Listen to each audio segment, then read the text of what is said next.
ஒரு ஊர்ல ஒரு துறவி இருந்தார், புத்த சமய துறவி. அந்த ஊர் மன்னன் அவரை பத்தி கேள்விப்பட்டிருக்கான். ஒரு நாள் புறப்பட்டு போனான், துறவியின் பாதங்களை தொட்டு வணங்கினான். அதுக்கப்புறம் சொன்னான், ஐயா, நான் உங்களை அரண்மனைக்கு அழைச்சிட்டு போறதுக்காக வந்திருக்கிறேன். இனிமே நீங்க இங்க எதுக்கு இருக்கணும் அப்படின்னானா. அவன் மனசுக்குள்ள என்ன நினைப்புன்னா, இவர் எங்க வர போறாரு, நான் ரொம்ப எளிமையானவன், எனக்கு எதுக்கு அரண்மனை வாசம்னு சொல்லி விடுவார் அப்படின்னு நினைச்சிருக்கான். ஆனா அந்த துறவி என்ன பண்ணார் தெரியுமா? அப்படியா, சரி போகலாம், வா, போய் உன் ரகத்தை கொண்டுட்டு வா, அரண்மனைக்கு போகும்பொழுது அதுக்கு தகுந்த மாதிரி ஆடம்பரமா போகணும் அப்படின்னு விட்டாரான். துறவி இப்படி சொன்னதும் அந்த மன்னனுக்கு மனசுக்குள்ள சந்தேகம் வந்துட்டுது. இவர் உண்மையிலேயே துறவி தானா, ஏமாத்து பேர் வழி மாதிரி தெரியுதே அப்படின்னு நினைச்சிருக்கான். இருந்தாலும் இனிமே என்ன பண்றது, சொல்லியாச்சு. ரதத்தை கொண்டுட்டு வந்தான். துறவி ஏறி உட்கார்ந்தார். பக்கத்துல ராஜா, அவர் ரொம்ப உற்சாகமா வரார். இவன் ரொம்ப சோர்ந்து போய் வரான். துறவி மரத்தடியிலேயே வாழ்ந்து பழக்கப்பட்டவர், அரண்மனையில எளிமையா ஒரு இடத்துல உட்காந்துக்குவார் அப்படின்னு நினைச்சான். ஆனா அப்படி இல்லை. அரண்மனைக்கு வந்த உடனே அந்த துறவி அதை கொண்டுட்டு வா, இதை கொண்டுட்டு வான்னு சொல்லி உத்தரவு போட ஆரம்பிச்சுட்டார். அரண்மனையில இருந்தா அரசனை மாதிரி இருக்கணும் அப்படிங்கிறார். ராத்திரி பூரா சௌரியமா தூங்கினார். பகல்ல அரண்மனை தோட்டத்துல உலாவ வேண்டியது, நீச்சல் குளத்துல குளிக்க வேண்டியது, இப்படியே பொழுது போக்கிட்டு இருக்கிறார். அந்த அரண்மனையில துறவி மகிழ்ச்சியா இருக்கிறார். மன்னனால அப்படி இருக்க முடியல. அவருக்கு எந்த கவலையும் இல்லை, இவனுக்கு அரசாங்க கவலைகள். துறவி அப்படி இருக்கிறத இவனால தாங்கிக்க முடியல. ஒரு நாள் அவர்கிட்டே போய், நான் உங்ககிட்ட கொஞ்சம் பேசணும் நானா. துறவி பார்த்தார். நான் இந்த அரண்மனைக்கு வரும்பொழுதே நீ என்னமோ என்கிட்ட கேட்கணும்னு நினைச்ச, ஏன் காலதாமதம், நீ அனாவசியமா உன்னையே தொந்தரவு பண்ணிட்டு இருக்கிற, நீ கவலையா இருக்கேங்கிறது எனக்கு புரியுது. நான் மரத்தடியில் இருந்தப்போ கூட என்னை அடிக்கடி சந்திச்சுக்கிட்டு இருப்ப, ஏதாவது விளக்கம் கேட்கறது உண்டு. இங்க வந்த பிறகு என்னை சந்திக்கிறது கூட அபூர்வமா போயிட்டுது. நீ இப்போ என்ன கேட்க போறேங்கிறது எனக்கு தெரியும், இருந்தாலும் கேள் அப்படின்னாராம். வேற ஒண்ணும் இல்லைங்க, இப்போ உங்களுக்கும் எனக்கு என்ன வித்தியாசம், 2 பேரும் அரண்மனையில தான் இருக்கிறோம். நீங்க மகிழ்ச்சியா இருக்கிறீங்க, நான் அப்படி இருக்க முடியல. இவ்வளவுக்கும் நீங்க முன்னாடி இருந்தது மாதிரி இல்லை. தினமும் தங்க தேர் கேட்குறீங்க, உயர்தரமான ஆடைகள் அணிகிறீங்க, சுவையான சாப்பாடு. இப்படி இருக்கிறப்போ உங்களுக்கும் எனக்கு என்ன வித்தியாசம்? இதுதான் மன்னனுடைய கேள்வி. இதுக்கு பதில் சொல்றேன், என் கூட புறப்பட்டு வா, இந்த நகரத்துக்கு வெளியில போவோம் அப்படின்னு சொல்லி அரசனை கூப்பிட்டுக்கிட்டு ஊர் எல்லைக்கு சேர்ந்தார் துறவி. அங்க போய் சொன்னார், இத பாருப்பா, இந்த இடத்த தான் தேடிட்டு இருந்தேன். இனிமே நான் திரும்பி வர போறதில்ல. நீ என்னோட வர்றியா, திரும்பி போறியா அப்படின்னார். நான் எப்படிங்க உங்க கூட வர முடியும்? என்னுடைய நாடு, என்னுடைய சொத்துக்கள், மனைவி, மக்கள் எல்லாத்தையும் விட்டுட்டு எப்படிங்க வர்றதுன்னா. இப்ப அந்த துறவி சொன்னார், இப்ப வித்தியாசத்தை தெரிஞ்சுக்கிட்டியா? நான் அரண்மனையில இருந்தேன், எல்லா வித பொருள்களும் உடையவனா இருந்தேன், ஆனா எதையும் சொந்தம் கொண்டாடுறவனா இருக்கல. ஆனா நீ அப்படி இல்லை, எல்லாத்தையும் சொந்தம் கொண்டாடிட்டு இருக்கிற. இதுதான் நமக்குள்ள வித்தியாசம் அப்படின்னு சொன்னார். அரண்மனை ஆடைகளை அப்படியே களைஞ்சார், அரசங்கிட்ட கொடுத்தார். உன்னுடைய ஆடைகளை நீயே வச்சுக்கோன்னார். அவர் பாட்டுக்கு நடந்து போனார், திரும்பியே பார்க்கல. அரசனுக்கு அப்பதான் தன்னுடைய அறியாமை விளங்குச்சான். இதுல இருந்து நாம புரிஞ்சுக்க வேண்டியது என்னன்னா, இந்த உலகத்துல எத்தனையோ பொருள்கள், அதையெல்லாம் முறையா பயன்படுத்தினா மகிழ்ச்சி. அதை விட்டுட்டு அதுக்கெல்லாம் சொந்தம் கொண்டாட ஆரம்பிச்சா கவலை. நம்ம ஆட்கள் சொந்தம் கொண்டாடுற விதமே தனி. ஒரு ஆளு இன்னொருத்தங்கிட்ட ஒரு கொடை கடன் வாங்கியிருந்தான், திருப்பி கொடுக்கல. கொடையை கொடுத்தவன் கேட்டான், என்கிட்ட கடன் வாங்கினிய கொடை, அதை கொஞ்சம் திருப்பி தர்றியான்னா. அது உனக்கு இப்போ அவசரமா தேவைப்படுதா அப்படின்னு கேட்டான் இவன். எனக்கு தேவைப்படல, அந்த கொடையை நான் யாருகிட்ட வாங்கியிருந்தேனோ அவனுக்கு இப்போ அது அவசரமா தேவைப்படுது அப்படின்னு அந்த ஆள். ஒரு ரயில் வேகமா போயிட்டு இருக்கு. அது ஒரு ரயில்வே ஸ்டேஷன்ல கொஞ்ச நேரம் நின்னுது. அப்போ அதுல ஒரு ஆள் ஏறினார். தலையில ஒரு மூட்டையை வச்சிருந்தார். மூட்டையை தலையில சுமந்துக்கிட்டே உள்ள வந்தாரு. மூட்டையை தலையில சுமந்துக்கிட்டே ஒரு இடத்துல உட்கார்ந்தார். ரயில் மறுபடியும் புறப்பட்டது. இவர் தன் தலையில இருந்த மூட்டையை கீழே இறக்கி வைக்கணும்ல, வைக்கல, சுமந்துக்கிட்டே வர்றார். எதிரில் உட்கார்ந்துருந்தவர் கேட்டார், ஏங்க ஏன் இப்படியே உட்கார்ந்துருக்கிறீங்க, தலையில மூட்டையை வச்சுக்கிட்டு, மூட்டையை கீழே இறக்கி வைக்கலாமே அப்படின்னார். வேணாங்க, பாவம், தலையில இருக்கிற மூட்டையை இறக்கி ரயில்ல வச்சா ரயிலுக்கு பாரம் அதிகமா இருக்கும் அப்படின்னாரு அவரு. இப்படி ஒரு ஆளை பார்த்தா நமக்கு சிரிப்பு தான் வரும். ஏன்னா ரயிலுங்கிறது அந்த மூட்டையையும் சேர்த்து சுமந்துக்கிட்டு தான் போகுது. அவன் அந்த மூட்டையை தலையில வச்சிருந்தாலும் ஒண்ணுதான், தரையில வச்சிருந்தாலும் ஒண்ணுதான். அதனால ரயிலுக்கு எந்த மாற்றமும் ஏற்பட போறதில்லை. அதே மாதிரி தான் நம்ம மனமும். இதுவும் ஒரு தேவையில்லாத சுமை, அனாவசியமா சுமந்துக்கிட்டு இருக்கிறோம். இத கீழே இறக்கி வச்சுட்டா வாழ்க்கை பிரயாணம் சுகமா இருக்கும். ரயில் பிரயாணம் பண்ற அந்த ஆள் மூட்டையை சுமக்கிறான், வாழ்க்கை பிரயாணம் பண்ற நாம மனசை சுமக்கிறோம். இது ரெண்டுக்கும் எந்த வித்தியாசமும் இல்லை. மனசை கீழே இறக்கி வச்சுட்டா பாரம் இல்லாமல் வாழலாம், பறவைகள் மாதிரி பறக்கலாம், குழந்தைகள் மாதிரி கள்ளங்கபடம் இல்லாம வாழலாம். இந்த வெளி உலகத்துல நாம நிலை பெற்று இருக்கணும், வேரூன்றி இருக்கணும். அதே சமயம் நம்முடைய உள் வெளியில ஆன்மீக வாழ்க்கையில பாரம் இல்லாம இருக்கணும். அப்போ பறக்கணும், நதியை போல ஓடணும், மிதக்கணும். பயணம் சுகமா இருக்கும், களைப்பு தெரியாது, கவலை தெரியாது. ஒரு சீடன் போதி தர்மரை நாடி வந்தான். குருவே, நீங்கள் என்ன வெறுமையாக இருக்க சொன்னீங்க, நான் இப்ப மறுபடியும் வெறுமையானவன் ஆகிட்டேன், அதனால இப்ப என்ன செய்ய சொல்றீங்க என்ன அப்படின்னு சொல்லி நின்னான். உடனே அந்த குரு பக்கத்துல இருந்த ஒரு குச்சியை எடுத்து அவன் தலையில அடிச்சு, போய் அந்த வெற்றுத்தன்மையையும் வீசி எறிந்து விட்டு வா அப்படின்னார். நான் இப்போ காலியா இருக்கிறேன்னு ஒருத்தன் சொல்றான்னு வச்சுங்க, அது உண்மை இல்லை. ஏன்னா இன்னமும் அதுல நான்கிற எண்ணம் இருக்குது. எந்த சிந்தனையும் இல்லாம இருக்கிறது கடினம்தான். ஆனாலும் மனிதன் அதுல உள்ள நுட்பத்தை புரிஞ்சுக்கிட்டான்னா இவ்வளவு தூரம் தூக்கி சுமந்துக்கிட்டு வந்த அந்த மனதின் முட்டாள்தனத்தை அவனே பார்த்துட்டு சிரிப்பான். இதுதான் பெரியவங்க சொல்லியிருக்கிற ஆலோசனை. நம்மால் ஒருத்தன் தலையில ஒரு பெரிய மூங்கில் கூடையோட ரயில்ல உட்கார்ந்தான். கூடை தலையில இருந்தது, கீழே இறக்கி வைக்கல. எதிரில் இருந்தவர் கேட்டார், ஏங்க எதுக்காக அதை அனாவசியமா சுமந்துக்கிட்டே இருக்கீங்க, கீழே இறக்கி வைங்களேன்னார். இல்லைங்க, நான் வீட்டை விட்டு புறப்படும் பொழுதே என் பையன் சொல்லிவிட்டான், கூடைய தலையை விட்டு இறக்கப்படாதுன்னு அப்படின்னார். அவன் சின்ன பையன், விவரம் இல்லாம சொல்லியிருப்பான். இப்ப என்ன நேரில் வந்தா பார்த்துக்கிட்டு இருக்கிறான், நீங்க இறக்கி வைங்கன்னார் அவர்.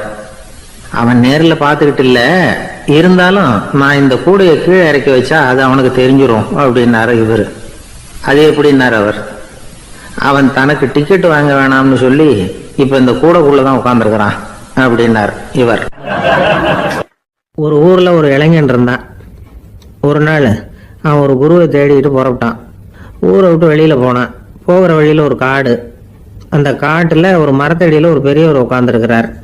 அமைதியா மௌனமா அவர் அமர்ந்திருக்கிறார். இந்த பெரியவரை விசாரிக்கலாம், குருவை தேடி கண்டுபிடிக்கிறதுக்கு இவர் ஏதாவது ஒரு வழி சொல்லி கொடுப்பார் அப்படின்னு நினைச்சுக்கிட்டு அவரை நெருங்கினான். ஐயா, எனக்கு ஒரு குரு தேவை, எங்க கிடைப்பார், அவரை எப்படி அடையாளம் கண்டுபிடிக்கிறது, அதை பத்தி ஏதாவது விவரம் சொன்னீங்கன்னா நான் கண்டுபிடிச்சுக்குவேன் அப்படின்ட்டுருக்கான். பெரியவர் நிமிர்ந்து பார்த்தார். தம்பி, அது ரொம்ப சுலபம்.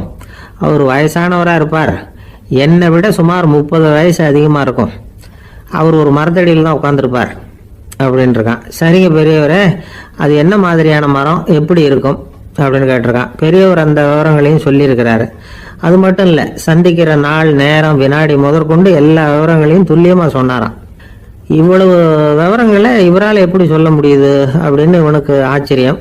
இருந்தாலும் அந்த பெரியவர் கடைசியாக ஒரு விவரம் சொன்னார். அது என்ன தெரியுமா, எப்படியும் நீ அவரை சந்திக்கிறதுக்கு ஒரு 30 வருஷம் ஆகும் அப்படின்னு சொல்லிவிட்டாராம். ரொம்ப நன்றிங்க பெரியவரே அப்படின்னு சொல்லிவிட்டு அந்த இளைஞன் புறப்பட்டுருக்கான்.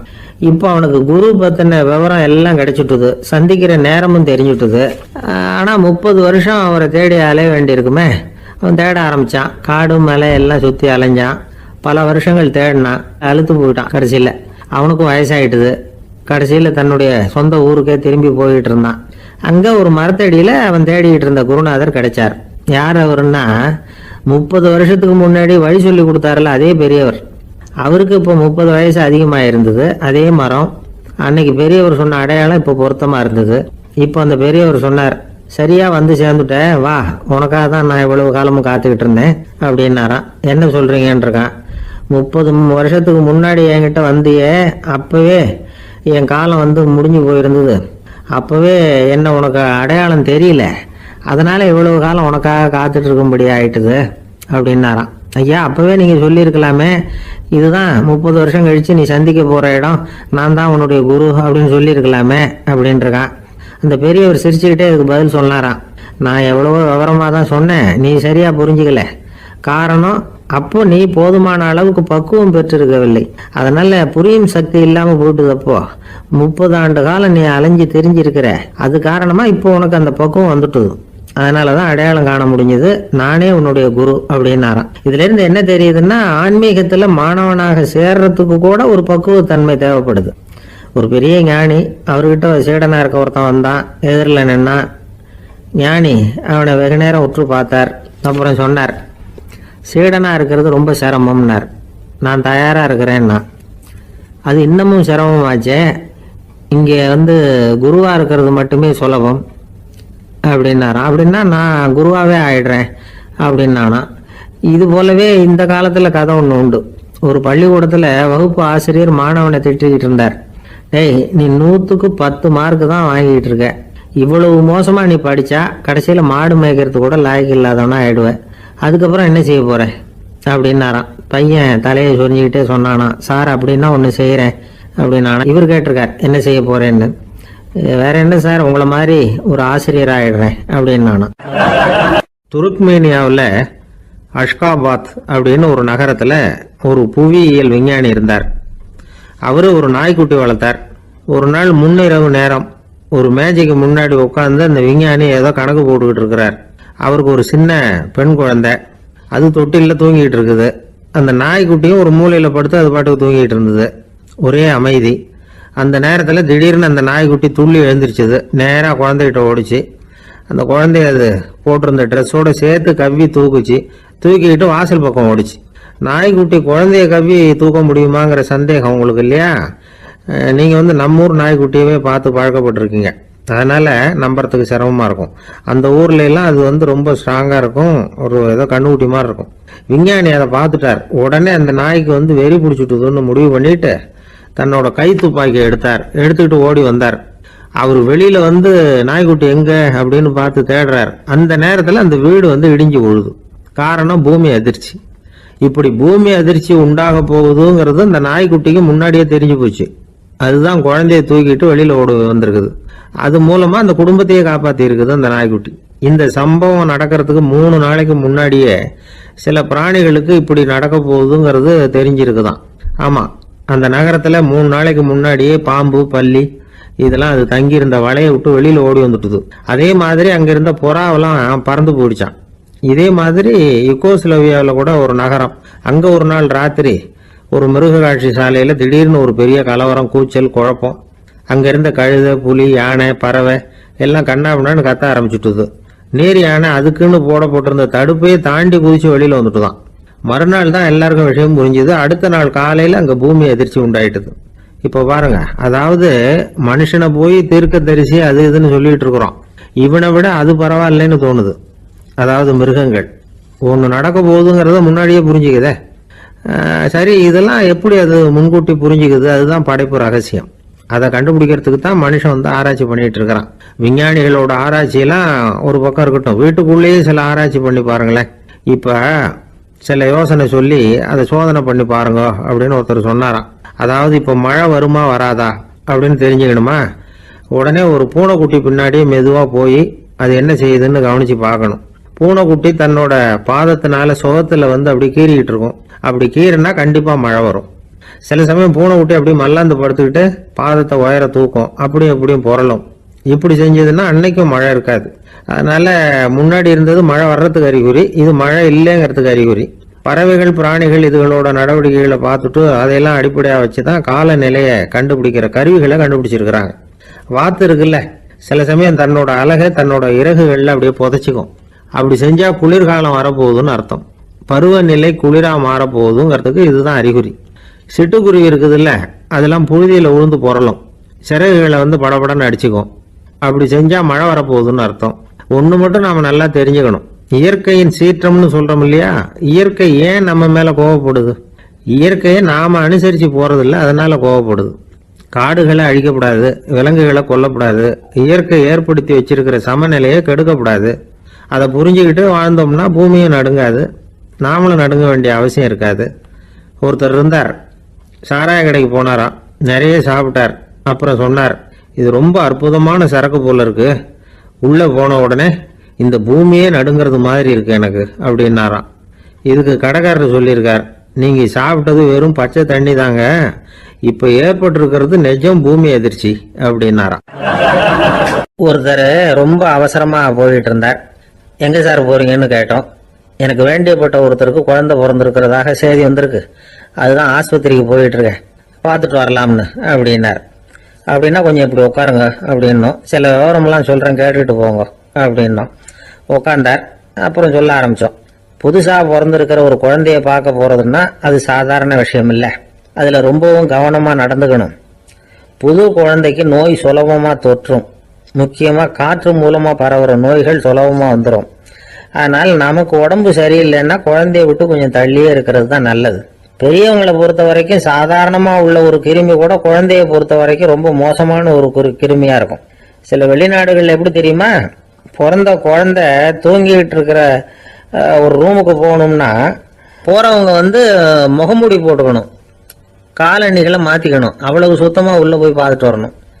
பொதுவா சில ஆஸ்பத்திரிகள்ல பாத்தீங்கன்னா பார்வையாளர்கள் நேரத்துல விசிட்டிங் ஹவர்ஸ் தாயை விட்டு குழந்தைய தனியா பிரிச்சு வச்சிருவாங்க. எதுக்குன்னு நினைக்கிறீங்க? அந்த நேரம் பல பேர் வருவாங்க போவாங்க, அவங்க கை கால் சுத்தமா இருக்காது. சுத்தம் இல்லாத கைகள் மூலமா கிருமிகள் பரவும். சுத்தம் இல்லாத கைன்னா மண்ணு தூசி படிஞ்சிருக்கிற கை மட்டும் தான் அர்த்தம் இல்லை. சாலையில கையை வீசிக்கிட்டு நடந்து வர்றீங்க, குழந்தைய பொறுத்த வரைக்கும் அது கூட சுத்தம் இல்லாத கை தான். தாயை தவிர மற்றவங்க குழந்தைய தூக்காம பாத்துக்கிறது நல்லது. தாய் கூட அளவோட கொஞ்சிறதோட நிறுத்திக்கணும். புதுசா ஒரு குழந்தைய பெற்றிருக்கிற பொண்ணுகிட்ட மற்ற தாய்மார்கள் ஏதாவது சொல்லிக்கிட்டே இருப்பாங்க. குழந்தைய அப்படி வளர்க்கணும் இப்படி வளர்க்கணும் அப்படின்னு ஏதாவது அட்வைஸ் பண்ணிக்கிட்டே இருப்பாங்க. இப்படி ஓவரா அறிவுரை பண்றது அந்த பொண்ணை குழப்பி விட்டுரும். அதனால அப்படிலாம் பண்ணக்கூடாது. அந்த பெண்ணே ஏதாவது கேட்டா கூட டாக்டர் சொல்ல வேண்டிய விவரங்களை எல்லாம் நாமே சொல்லிக்கிட்டு இருக்கக்கூடாது. புதுசா பிறந்திருக்கிற குழந்தைய மட்டும்தான் இப்படி பார்க்கணும்னு இல்லை, ஒரு நோயாளி குழந்தைய பார்க்க போறதுன்னா கூட ரொம்ப எச்சரிக்கையா தான் நடந்துக்கணும். ஒரு தின்பண்டமோ விளையாட்டு சாமானோ அந்த குழந்தைக்கு நாம் வாங்கிட்டு போறதா வச்சுக்குவோம். அதை நேராக கொண்டுகிட்டு போய் அந்த குழந்தைகிட்டே கொடுக்கக்கூடாது. அதோட அப்பா அம்மா கிட்ட ரகசியமா கொடுக்கலாம். அவங்க முடிவு பண்ணட்டும் குழந்தைகிட்ட அதை கொடுக்கலாமா வேண்டாமாங்கிறத. அவங்களுக்கு தான் தெரியும் அதோட மனசும் உடம்பும். உங்க அக்கறையை காட்டுறதா நினைச்சுக்கிட்டு குழந்தை வாயில எதையும் கொண்டுட்டு போய் போடாதீங்க. போறப்போ உங்க வீட்டு குழந்தையும் அழைச்சிட்டு போகாதீங்க. இது நோயை வாங்கிட்டு வந்துடும், அல்லது புதுசா ஒரு நோயை அதுகிட்ட கொடுத்துட்டு வந்துடும். என்னதான் உங்களுக்கு பழக்கமான குழந்தையா இருந்தா கூட அதுக்கு விருப்பம் இல்லைன்னா பேசக்கூடாது. அங்க போய் அவங்க பள்ளிக்கூடத்தை ஞாபகப்படுத்திட்டு இருக்கக்கூடாது. நோயில இருக்கிறப்ப ஸ்கூலை பத்தி பேச அது விரும்பாது. ஆஸ்பத்திரியை விட்டு வெளியில புறப்படுறப்போ குழந்தைகிட்ட சொல்லணும்னு அவசியம் இல்லை, அதோட அப்பா அம்மா கிட்ட சொல்லிவிட்டு புறப்பட்டா போதும், குழந்தை கோபிச்சுக்காது. சமூக சம்பிரதாயத்தை பத்தி அது கவலைப்படுறதில்ல. இப்படி எல்லா விவரமும் நம்ம எதிரில் உட்காந்துருந்தவங்க கிட்ட சொல்லி முடிச்சோம். ரொம்ப நன்றி சார் அப்படின்னு சொல்லிவிட்டு அவர் புறப்பட்டார். குழந்தைங்க கொஞ்சம் வளர்ற வரைக்கும் தான் நாம எச்சரிக்கையா இருக்கணும்னு இல்லை, வளர்ந்த பிறகு இன்னும் எச்சரிக்கையா இருக்கணும். ஒரு பையன் பள்ளிக்கூடத்துலேருந்து திரும்பி வீட்டுக்கு வந்தான். முகம் பூரா நகத்தால கீறி இருந்தது. அப்பா பார்த்து பயந்துட்டார். யாருடா உன்னை இப்படி பண்ணது அப்படின்னாரு. என் கூட படிக்கிற இன்னொரு பையன். நாளைக்கு உன் கூட பள்ளிக்கூடத்துக்கு வர்றேன், நீ எனக்கு அவனை அடையாளம் காட்ட முடியுமான்னார். அது ரொம்ப சுலபம் நான் பையன். எப்படின்னார் அப்பா. அவன் காதில் ஒன்று கையோடு எடுத்துட்டு வந்திருக்கிறேன், இதோ என் பையில தான் வச்சிருக்கேன் அப்படிங்கிறான் அந்த பையன். ஒரு பல்கலைக்கழகம், அங்க ஒரு இலக்கிய பேராசிரியர், அவர் பாடம் நடத்திக்கிட்டு இருந்தார். ராபர்ட் பிரவுனிங் எழுதிய கவிதைகளை பத்தி சொல்லிட்டு இருக்கிறார். மாணவர்களும் ரொம்ப அக்கறையா அதை கேட்டுக்கிட்டு இருக்கிறாங்க. ஒரு குறிப்பிட்ட கவிதையை பத்தி சொல்லும் பொழுது அந்த பேராசிரியருக்கே ஒரு சந்தேகம், அதாவது அந்த கவிதையின் சரியான அர்த்தம் என்னங்கிறதுல சந்தேகம். பேராசிரியர் யோசனை பண்ணார். அந்த கவிதையை முழுசா புரிஞ்சுக்க முடியல. அதனால மாணவர்களை பார்த்து சொன்னார், மாணவர்களே ஒரு நாள் பொறுத்துங்க, இந்த கவிதையை எழுதின கவிஞர் எங்க வீட்டுக்கு பக்கத்துல தான் இருக்கிறாரு. இன்னைக்கு சாயந்தரம் நான் அவரை நேரிலேயே போய் பாக்குறேன், பார்த்து இதுக்கு என்னங்க அர்த்தம்னு கேட்டுட்டு வந்துடுறேன், அதுக்கப்புறம் உங்ககிட்ட சொல்றேன் அப்படின்னாராம். அன்னைக்கு சாயந்தரமே அந்த பேராசிரியர் கவிஞரை தேடிட்டு போயிட்டார். கவிஞர் அவங்க வீட்டுல அவர் பாட்டு உட்காந்துருந்தாராம்.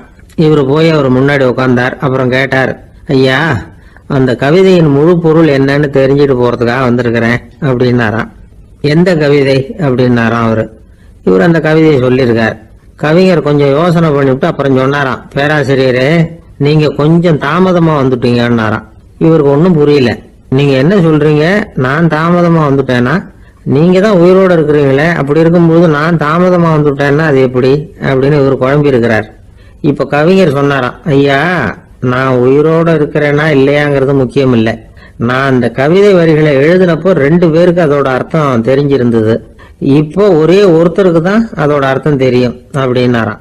பேராசிரியர் யோசனை பண்ணியிருக்கார். அப்படின்னா அந்த ஒருத்தர் கவிஞர் ராபர்ட் பிரவுனிங்கை தவிர வேற யாரா இருக்க முடியும்? இவர் தான் அப்படிங்கிறத அவர் மனசுல நினைச்சுக்கிட்டார். அதனால சொன்னார், ஐயா நான் தாமதமா வரல, அந்த கவிதையின் பொருள் என்ன அது சொல்லுங்கன்னார். பேராசிரியரே, நான் சொல்றது உங்களுக்கு புரியலன்னு நினைக்கிறேன். நான் இந்த வரிகளை எழுதினப்போ 2 பேருக்கு அதோட அர்த்தம் தெரிஞ்சிருந்தது. அந்த 2 பேர் யாருன்னா, ஒருத்தர் ராபர்ட் பிரவுனிங், அதாவது நான், இன்னொருத்தர் கடவுள். இப்போ அது கடவுளுக்கு மட்டும்தான் தெரியும். நானே இதை பத்தி பல தடவை யோசனை பண்ணி பார்த்தேன். இது ரொம்ப அழகானது, ஆனாலும் ரொம்ப வழுக்கலானது. அதை பிடிச்சிட்டோம்னு நினைச்சிட்டு இருக்கும் பொழுதே காத்து மாதிரி அது உங்ககிட்ட இருந்து ஓடி போயிடுது. எனக்கு ரொம்ப வருத்தமா தான் இருக்குது. நிச்சயமா நான் தான் இந்த வரிகளை எழுதியிருக்கிறேன். அதுல அர்த்தம் இருக்குங்கிறது எனக்கு தெரியும், அதை நான் உணர்றேன். ஆனா நீங்க என்ன மன்னிக்கணும், எனக்கே கூட அதை என்னால விளக்க முடியல. அப்படி இருக்கும்போது உங்களுக்கு எப்படி அதை நான் விளக்க முடியும் அப்படின்னு அந்த கவிஞர். அனுபவிக்கப்படக்கூடிய எல்லாமே விளக்கப்படக்கூடிய ஒன்றல்ல, விளக்கப்படும் எல்லாமே அனுபவிக்கப்படக்கூடிய ஒன்றல்ல அப்படிங்கிறது ஞானிகளுடைய கருத்து. அதுக்காக தான் அந்த சம்பவம். வாழ்க்கையில நீங்கள் தொடர்ந்து ஆய்வு செய்து கொண்டே இருக்கக்கூடிய விளக்கங்களை ஒருபோதும் அடைய முடியாத பரிமாணங்கள் இருக்கிறதுனாலதான் அது அலுப்பு தட்டாம இருக்குது. உங்களால நிறைய அனுபவிக்க முடியும், இருந்தாலும் நீங்கள் அனுபவித்து அறிந்த விஷயங்கள் கூட வார்த்தைகளால விளக்கப்பட முடிவதில்லை அப்படிங்கிறது பெரிய ஒரு சிந்தனை. இதெல்லாம் ஒரு பக்கம் இருக்கட்டும். நமக்கு தெரிஞ்ச பேராசிரியர் ஒருத்தர் 1 மணி நேரம் ரொம்ப விவரமா வகுப்பு எடுத்தார். கடைசியா சொன்னார், மாணவர்களே ரொம்பவும் எளிமையா விளக்கமா எல்லா விவரமும் சொல்லியிருக்கிறேன். அதனால இதுல உங்களுக்கு சந்தேகம் வர்றதுக்கு வாய்ப்பே இல்லை. இருந்தாலும் கேட்க வேண்டிய கடமை கேட்கிறேன். இது வரைக்கும் நடத்தினதுல யாருக்காவது ஏதாவது சந்தேகம் உண்டா அப்படின்னு கேட்டாராம். எனக்கு ஒரே ஒரு சந்தேகம் தான் சார் அப்படின்னு எழுந்திரிச்சு நிக்கிறான் ஒருத்தன். என்னன்னு கேட்டாராம். இது வரைக்கும் நீங்க என்ன பாடம் சார் நடத்துனீங்க அப்படின்னானா அவன். ஒருத்தர் ஒரு தவறு செஞ்சு விடுறாருன்னு வச்சுங்க, உடனே நீ செஞ்சது தவறு அப்படின்னு சொல்றது ஒரு வகை. அதுக்கு பதிலாக எது சரின்னு அவர் புரிந்து கொள்ள உதவி செய்கிறது இன்னொரு வகை. இந்த 2வது வகை இருக்கு பாருங்க, நிர்வாக இயல்ல இது ரொம்ப முக்கியம். அலுவலகத்தில் வேலை பார்க்குற ஒருத்தர் முக்கியமாக தெரிஞ்சுக்க வேண்டியது என்ன தெரியுமா? சக ஊழியர்கள் கிட்ட எப்படி பழகணும், மேலதிகாரிகள் கிட்ட எப்படி பழகணும், தனக்கு கீழே வேலை செய்கிறவங்க கிட்ட எப்படி பழகணும், வாடிக்கையாளர்கள் கிட்ட எப்படி பழகணும், இவங்க எல்லார்கிட்டையும் செம்மையான உறவை ஏற்படுத்திக்கிறது எப்படி, இதையெல்லாம் சொல்லிக் கொடுக்குற பாடம் தான் இன்டர் பர்சனல் ஸ்கில், திறமையான உறவு அப்படிங்கிறது. எந்த வேலையில் இருந்தாலும் சரி, இந்த உறவுகளை வளர்க்கும் திறன் உள்ளவங்க சீக்கிரம் முன்னுக்கு வந்துடுறாங்க. மற்றவங்க கிட்ட உறவை பலப்படுத்திக்கிறது எப்படி அப்படின்னு தெரிஞ்சுக்கிட்டோம்னா எந்த ஒரு தடையையும் சுலபமாக தாண்டி செய்கிற தொழிலில் முன்னுக்கு வந்துடலாம். ஹார்வர்டு பல்கலைக்கழகத்தில் ஒரு கணக்கெடுப்பு பண்ணி பார்த்தாங்களாம். பார்க்குற வேலையில் எது மாதிரி குணாதிசயம் உள்ளவங்க வேகமாக முன்னுக்கு வர்றாங்க அப்படின்னு தெரிஞ்சுக்கிறதுக்காக இந்த கணக்கெடுப்பு. வெவ்வேறு துறையில் வேகமாக முன்னுக்கு வந்திருக்கிற பல பேரை சந்தித்து இந்த சர்வேயை நடத்தியிருக்கிறாங்க. அவங்க கண்டுபிடிச்சி சொல்லியிருக்கிற உண்மை என்ன தெரியுமா? ஒருத்தர் ஒரு வேலையில் இருந்தால் அது சம்பந்தப்பட்ட சப்ஜெக்ட் பற்றிய அறிவு 35% இருந்தால் போதுமா. ஆனால் உறவுகளை வளர்க்கக்கூடிய திறன், இன்டர் பர்சனல் ஸ்கில்லு 65% வேணும். இப்படி உள்ளவங்க சீக்கிரம் முன்னுக்கு வந்துடுறாங்களாம். அதனால் ஒருத்தருக்கு வேலை சரியாக புரியலைன்னா கூட விவரமாக மற்றவங்க கிட்ட பழகிறது எப்படின்னு புரிஞ்சால் போதும், அவர் முன்னுக்கு வந்துடலாம். அலுவலகங்களில் மட்டும் இல்லை, எல்லா இடங்கள்லையும் இது ரொம்ப முக்கியம். வீட்டுக்குள்ளேயும் இது ரொம்ப முக்கியம், வீட்டுக்கு வெளியேயும் இது முக்கியம். அடுத்தவங்க கிட்ட பழகிறது எப்படிங்கிறத தெரிஞ்சுக்காதவன் வாழ்க்கையில் முன்னேற முடியாது. இன்னைக்கு ஆயுதங்களால் காயப்படுத்தி கொள்ளுகிறவர்களை விட வார்த்தைகளால் காயப்படுத்தி கொள்ளுகிறவர்கள் தான் அதிகம். பெரியவங்க என்ன சொல்கிறாங்க தெரியுமா? நீங்கள் இந்த பூமியில் பிறந்ததன் அர்த்தம் பூர்த்தி ஆகணும்னா அடுத்தவங்களுக்கு உதவி பண்ணுங்க. அடுத்தவங்களுக்கு உதவி செய்ய முடியாவிட்டால் கூட பரவாயில்லை, ஆனால் யாரையும் புண்படுத்தி விடாதீங்க அப்படின்னு சொல்கிறாங்க. எனக்கு தெரிஞ்ச ஒருத்தர் ஒரு அலுவலகத்தில் வேலை பார்க்குறார். அவர் சொல்லுவார், எனக்கு இந்த இன்டர் பர்சனல் ஸ்கில் ரொம்ப அதிகம் சார். சக ஊழியர்கள்கிட்ட ரொம்ப சுமூகமாக நடந்துக்குவேன். என் கூட வேலை பார்க்குற ஒருத்தருக்கு ஏதாவது ஒரு கஷ்டம்னா அந்த சமயத்தில் அவர் செய்ய வேண்டிய வேலையை நான் செஞ்சிருவேன் சார் அப்படிம்பார். நான் அவர்கிட்ட சமீபத்தில் அப்படி ஏதாவது செஞ்சுருக்கீங்களா அப்படின்னு கேட்டேன். செஞ்சுருக்கேன் சார். போன வாரம் புதன்கிழமை ஆஃபீஸில் என் பக்கத்து சீட்டுக்காரருக்கு வயிற்று வலி. உடனே நான் மெடிக்கல் லீவ் போட்டுட்டு எங்கள் வீட்டுக்கு போயிட்டேன் சார் அப்படின்னார். நம்மளை மாதிரி ஒரு ஆசாமி அவன் நம்மளை மாதிரியே கற்பனை பண்ணான். அதாவது நாம தான் இந்த உலகத்தில் ரொம்பவும் கஷ்டப்படுறோம், மற்றவங்க எல்லாம் சந்தோஷமா இருக்கிறாங்க அப்படின்னு அவன் நினச்சிக்கிட்டான். அவன் ஒரு நாள் கடவுளை வேண்டிக்கிட்டானா, சுவாமி, இந்த உலகத்தில் எவ்வளவோ பேர் இருக்கிறாங்க, ஒவ்வொருத்தருக்கும் ஒவ்வொரு விதமான கஷ்டம் இருக்கலாம், ஒத்துக்கிறேன். இருந்தாலும் எனக்கு அது கொஞ்சம் அதிகமா இருக்கிறது மாதிரி தெரியுது. அதனால நீங்க எனக்காக ஒரு சின்ன உதவி செஞ்சா போதும். அது வேற ஒண்ணும் இல்லை, என்கிட்ட இருக்கிற துயரங்களை இன்னொருத்தர் யாருகிட்டயாவது கொடுத்துருங்க, அவர்கிட்ட இருக்கிற துயரங்களை என்கிட்ட மாத்தி கொடுத்துருங்க. ஒரு மியூச்சுவல் டிரான்ஸ்பர், அவ்வளவுதான். அப்படி பண்ணிவிட்டா போதும் அப்படின்னு வேண்டிக்கிட்டானா. அன்னைக்கு ராத்திரியே அவன் ஒரு கனவு கண்டிருக்கான். வானத்திலிருந்து ஒரு குரல் கேட்டிருக்கு. அது என்ன சொல்லிச்சு தெரியுமா? ஏ ஜனங்களே, எல்லாரும் அவங்கவுங்க கஷ்டங்களை ஒரு பையில போட்டு எடுத்துக்குங்க. அப்படி எடுத்துக்கிட்டு நேரா இந்த ஊர் எல்லையில இருக்கிற கோயிலுக்கு வந்து சேருங்க அப்படின்னு அந்த குரல். ஆஹா, கடவுள் நம்ம பிரார்த்தனைக்கு செவி சாய்ச்சுட்டார் அப்படின்னு சந்தோஷப்பட்டான் இவன். உடனே என்ன பண்ணான்? தன்கிட்ட இருந்த கஷ்டத்தையெல்லாம் ஒரு சாக்கு பையில போட்டு எடுத்துக்கிட்டான். வீட்டை விட்டு வெளியில வந்தான். தெருவில் இறங்கி நடக்கிறான். அங்க பார்த்தா ஏகப்பட்ட பேர் ஆளுக்கு ஒரு பைய தூக்கிக்கிட்டு கோயிலுக்கு போயிட்டு இருக்கிறாங்க. சில பேர் மூட்டையா கட்டி தலையில சுமந்துக்கிட்டு போயிட்டு இருக்கிறாங்க. இவன் பார்த்தான். இவனுக்கு ரொம்ப ஆச்சரியமா இருந்தது. ஏன்னா எல்லாரும் வச்சிருக்கிற பைய இவன் பைய விட பெருசா இருந்தது. இவன் பை தான் இருக்கிறதுலயே கொஞ்சம் சின்னதா தெரிஞ்சது. இப்ப அவன் மறுபடியும் சாமியை வேண்டிக்கிட்டான். கடவுளே, இப்ப உள்ள சூழ்நிலையை கவனிச்சா என்கிட்ட இருக்கிற பைய பரவாயில்லன்னு தோணுது. அதனால வேற பை எதையும் மாத்த வேணாம், இதுவே பரவாயில்ல, இந்த பையோட திரும்பி வீட்டுக்கு போனா போதும்னு நினைக்கிறேன் அப்படின்னு ஏதோ நினைக்க ஆரம்பிச்சுட்டாங்க. எல்லாரும் கோயிலுக்கு போய் சேர்ந்தாங்க. கோயில்ல அந்த குரல் மறுபடியும் கேட்டுது. எல்லாரும் அவங்கவுங்க பைகளை சோகத்துல தொங்க விடுங்க. திடீர்னு விளக்குகள் அணையும், மணி அடிக்கப்படும், அதுதான் அடையாளம். அந்த சமயத்துல இருட்டுல உங்களுக்கு வேண்டிய பைய நீங்க மாத்தி எடுத்துக்கலாம், தேர்ந்தெடுத்துக்கலாம். வெளிச்சம் இருக்கிறப்பவே உங்களுக்கு பிடிச்ச பைக்கு பக்கமா பார்த்து நீங்க நின்னுக்கலாம் அப்படின்னு சொல்லி விவரம் சொல்லிச்சான் அந்த குரல். அப்படி சொன்னதுக்கு அப்புறம் திடீர்னு விளக்கு அணைஞ்சுது, மணி அடிச்சுது. கொஞ்ச நேரம் கழிச்சு மறுபடியும் விளக்குகள்லாம் எரிஞ்சுது. இப்போ பார்த்தா எல்லாரும் அவங்கவுங்க பையே கெட்டியா பிடிச்சிட்டு நிக்கிறாங்க. இவனும் அப்படியே நிக்கிறான். இவன் மெதுவா பக்கத்துல நிக்கிறவங்க கிட்ட கேட்டானா, ஏன் நீங்க பைய கையிலேயே வச்சிருக்கிறீங்க, செவுத்துல மாட்டலையா அப்படின்னு கேட்டிருக்கான். இல்லப்பா, நீ ஏன் கையிலேயே வச்சிருக்கிறியோ அதே காரணத்துக்காக தான் நாங்களும் வச்சிருக்கிறோம். நம்ம கவலைகளை பத்தி நமக்கு ஓரளவுக்காவது தெரியும். ஆனா மற்றவங்க கவலைகள் நமக்கு பரிச்சயம் இல்லாதவை, பழக்கம் இல்லாதது. அதனால நமக்கு தெரிஞ்ச கவலைகளை சமாளிக்கிறது சுலபம். தெரியாததை சமாளிக்கணும்னா மறுபடியும் ஆரம்பத்துல இருந்து ஆரம்பிக்கணும். அதனால பழைய நண்பர்களோட வாழறது தான் மேல் அப்படின்னு நானும். அதுக்கப்புறம் அவன் தன்னோட பையே போதும்னு வீட்டுக்கு திரும்பி வந்துட்டானான். இது ஒரு பெரியவர் சொல்லி இருக்கிற கதை. அதனால நம்ம கிட்ட இருக்கிற கஷ்டங்கள் தான் பெருசு, அதை இன்னொருத்தங்கிட்ட கொடுத்துட்டு மாத்திக்கலாம் அப்படின்னு நினைக்கிறது தப்பு. இதே மாதிரி இன்னொரு சம்பவம். ஒரு ஊர்ல ஒரு நாள் ராத்திரி ஆகாயத்தில இருந்து கடவுள் குரல் கேக்குது. இந்த ஊர்ல இருக்கிற ஜனங்கள்லாம் கொஞ்சம் கவனிங்க, உங்களுக்கு ஒரு செய்தி. அதாவது இங்க இருக்கிற ஜனங்கள்லயே கொஞ்சம் கூட கவலையே இல்லாத ஆள் யாருன்னு எனக்கு தெரியணும். அதனால எல்லாரும் அவங்க கவலைகளை ஒரு பையில போட்டு எடுத்துக்கிட்டு கோயிலுக்கு வாங்க அப்படின்னாரு கடவுள்.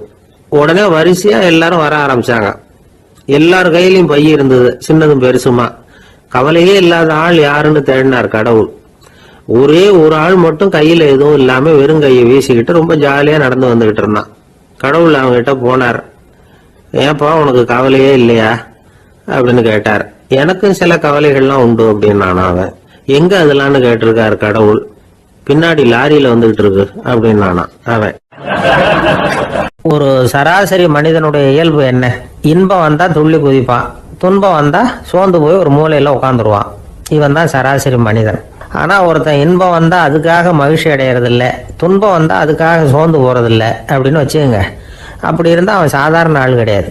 ஒரு ஊர்ல ஒரு ஞானி இருந்தார். அவரை தேடிட்டு ஒரு பெரியவர் வந்தார். ஐயா, ஞானத்துல சிறந்த ஞானம் எது அப்படின்னு கேட்டாராம். இதுக்கு அந்த ஞானி என்ன பதில் சொன்னார் தெரியுமா? இன்பத்தினால மகிழ்ச்சி அடையாமலும் துன்பத்தினால சோர்வு அடையாமலும் இருக்கிறது தான் அந்த ஞானம், பெரிய ஞானம் அப்படின்னாராம். சரி சுவாமி, அப்படிப்பட்ட ஞானம் உங்களுக்கு எப்படி வந்ததுன்னு கேட்டிருக்காரு இவர். அதை நான் ஒரு கழுதைகிட்ட இருந்து கற்றுக்கிட்டேன் அப்படின்னாராம் அவர்.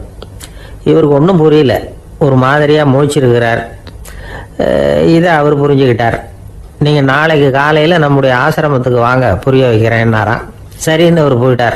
மறுநாள் காலையில் ஆசிரமத்துக்கு வந்து சேர்ந்தார். ஞானி அவரை கூப்பிட்டு உட்கார வச்சார். வாங்க, வந்து இப்படி உட்காருங்க, கொஞ்ச நேரத்தில் இந்த வழியாக ஒரு கழுதை போகும், அதை கவனித்து பாருங்கன்னாராம்.